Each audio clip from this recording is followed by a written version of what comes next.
Fala galera, Calil Feitosa voltando aqui na nossa série de artigos comentados. Hoje com um artigo que foi muito importante na história da ressuscitologia, então adianto que o tema hoje é parada cardiorrespiratória, tá? O artigo que vamos comentar agora será o Paramedic 2 Trial, artigo publicado em agosto de 2018 no New England Journal of Medicine, né, uma das revistas científicas mais badaladas da medicina, e muito aguardado esse artigo porque até então nenhum trabalho havia comprovado que uma das principais drogas utilizadas na parada cardiorrespiratória, que é a adrenalina, alteraria a mortalidade no tratamento dessa mesma doença. A gente já falou no artigo anterior, que foi o ARES 2 Trial, também foi um artigo que envolveu o manejo via aérea na parada cardiorrespiratória, que poucas coisas alteram a mortalidade no tratamento dessa doença. E esse foi o primeiro artigo que conseguiu autorização do Comitê de Ética para tratar, para fazer a comparação entre adrenalina versus placebo na parada cardiorrespiratória.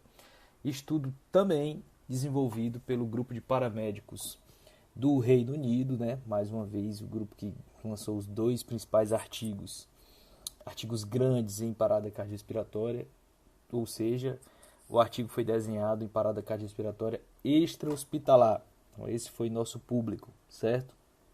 Mais uma vez, um estudo randomizado, duplo cego, ou seja, os operadores não sabiam se estavam administrando adrenalina parenteral ou solução salina como placebo.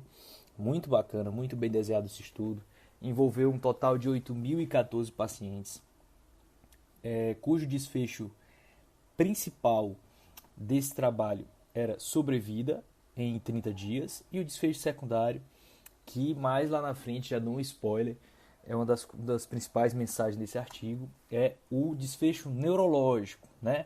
Aqui também, como no ARES 2, eles utilizaram a escala de Rankin modificada, né?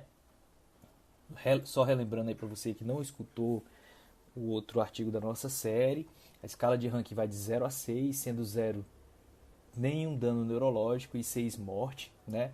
Então eles dividiram essa escala, de 0 a 3 classificaram como bom desfecho neurológico e 3 a 6, 4 a 6, melhor dizendo, como desfecho neurológico ruim, certo? Então foram esses os desfechos desse estudo. Após uma série de exclusões, né, restaram e eles excluíram, para você ver como o resultado de sobrevida na parada cardiorrespiratória é muito ruim, como todos sabem.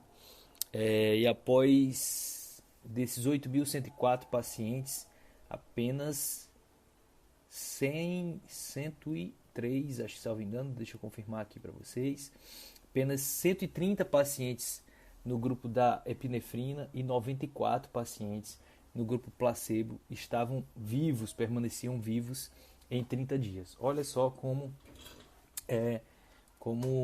a sobrevida é ruim. Lembrando que ao todo foram randomizados 4.015 pacientes para o grupo epinefrina e 3.999 pacientes para o grupo placebo, né?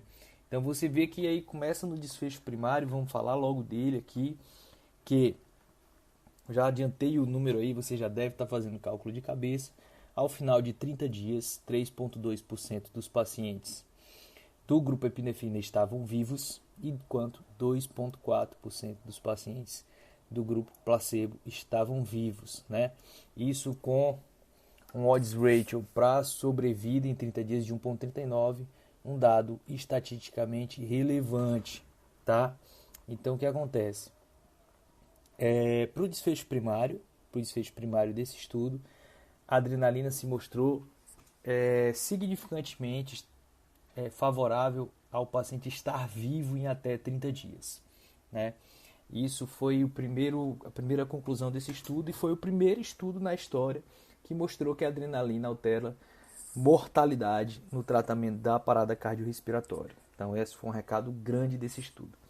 No entanto, quando a gente vai ver o desfecho secundário desses pacientes, a gente vê que nos pacientes do grupo adrenalina, certo? a gente teve menos pacientes com desfecho neurológico considerado bom, né? Ou seja, na alta hospitalar, dos pacientes que sobreviveram do grupo epinefrina, grande parte deles tinham uma escala de ranking 4 ou 5. Lembrando que 6 é morte, então tiveram um desfecho neurológico não favorável.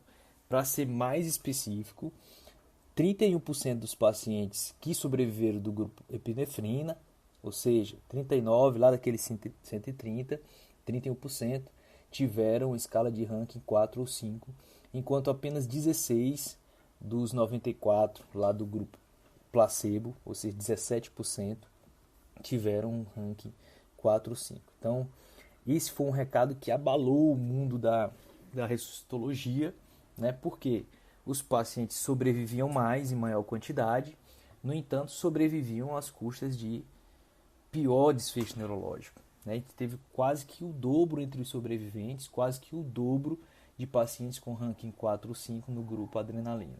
Tá?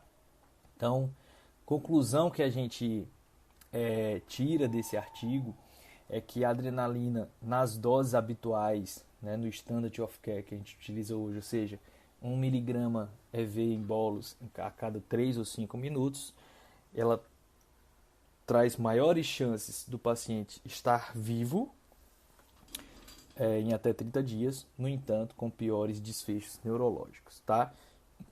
Esse estudo abriu uma série de interrogações e ele foi importante na história da ressuscitologia porque as pessoas começaram a investigar, se fazer a seguinte pergunta: beleza, parece ser razoável a gente fazer vasopressor na parada, mas será que a gente está fazendo vasopressor na dose correta, na frequência correta, da forma correta, vamos dizer assim?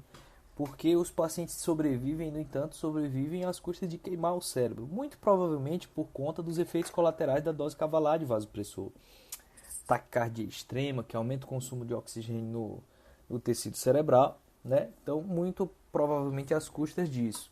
Então, abriu-se uma série, um leque para uma série de estudos de como fazer vasopressor. Hoje existem estudos que tendem a observar se fazer vasopressor contínuo é melhor.